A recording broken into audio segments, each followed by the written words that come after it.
एक गांव में चंदू नाम का छोरा रहा करता और चंदू ने चित्र बनाना घना ही पसंद था। वो नुकीले पत्थरा तय छोटी छोटी जो लाकड़ी होया करे ना, उन तय कच्ची जमीन पे और रेत पे चित्र बनाया करता। उसके पास पिलसन और कागज खरीदने के रुपये ना थे। वो हमेशा सोचा करता, काश मेरे दौरे भी पेंसिल होती और मैं कितने सुथरे सुथरे चित्र बनाता। लेकिन वो रोज अपनी लगन तय जो चित्र है वो बनाता रहा। एक दिन जब वो चित्र बनाने लग रहा था, उसी टाइम एक बुढ़ा आदमी उस दौरे आया और उसने चंदू तय पिलसन दे दी और कहा, तू इसका केवल गरीबा ने चित्र बना कर दे दिए और कदे जरूरत पड़े तो इस पिलसन के सारे तू मैंने बुला भी सके है। यूं का कहना है बुढ़ा आदमी उड़ तक गायब हो गया। चंदू बड़ा राजी होया। उसने एक आम का चित्र बनाया। वाह क्या बात है, अचानक ही उड़ा असली आम शामी आ गया। फिर उसने एक कुत्ते का चित्र बनाया। थोड़ी देर पाछे कुत्ता भी असली बन गया। यू के है, यू तो कोई जादू ही पिलसन लग गया है। बहुत बहुत शुक्रिया बुढ़े चाचा, आपकी यह बात मैं हमेशा याद रखूंगा। इब चंदू ने खाने का चित्र बनाया। उड़े असली खाने की थाली प्रकट होगी। फिर उसने अपनी माँ बाबू खातर कपड़े फल अनाज के चित्र बना दिए तो वह सारी चीज भी असली बनती चली गई। चंदू गरीबा की मदद करने लग गया।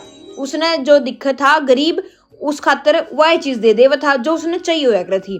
गांव के लोग भी चंदू की इस बात पर बड़े राजी रहने लग गए, क्योंकि उन्हें दिखा था कि चंदू जो है वो गरीबा की मदद करे है।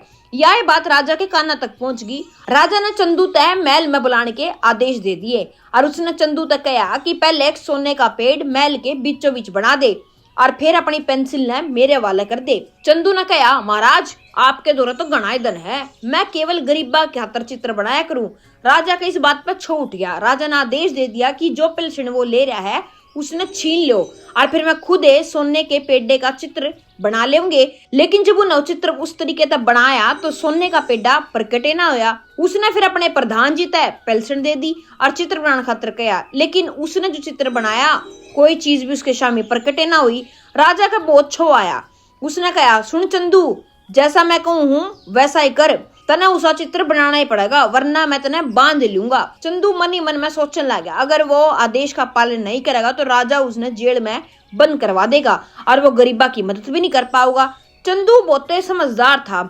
उसने पेंसिल उठाई और झट तय बुढ़े आदमी का चित्र बना दिया और बुढ़ा आदमी उड़ा प्रकट हो गया। उसने राजा तक समझाया, प्रणाम महाराज, सच कहूँ तो आपके पास पैसों की कोई कमी है को ना, लेकिन वाकई में यू गरीबा की मदद करा है चंदू और उन खातर ढेर सारी खुशियां लाने का काम भी करा है।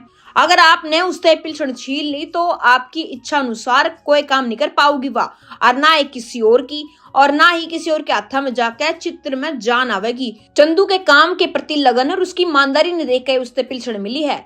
इसके बाद राजा ने अपनी गलती का एहसास होया और उसने बुढ़े आदमी और चंदू तय माफी मांगी। बुढ़ा आदमी उड़कर गायब हो गया और फिर राजा ने चंदू का सम्मान भी किया। तो बालकों, इस कहानी से यह शिक्षा मिला है कि ईमानदारी और लगन तय अपना काम करना चाहिए। स्वार्थी होकर लोगों तक छल करना गलत बात से।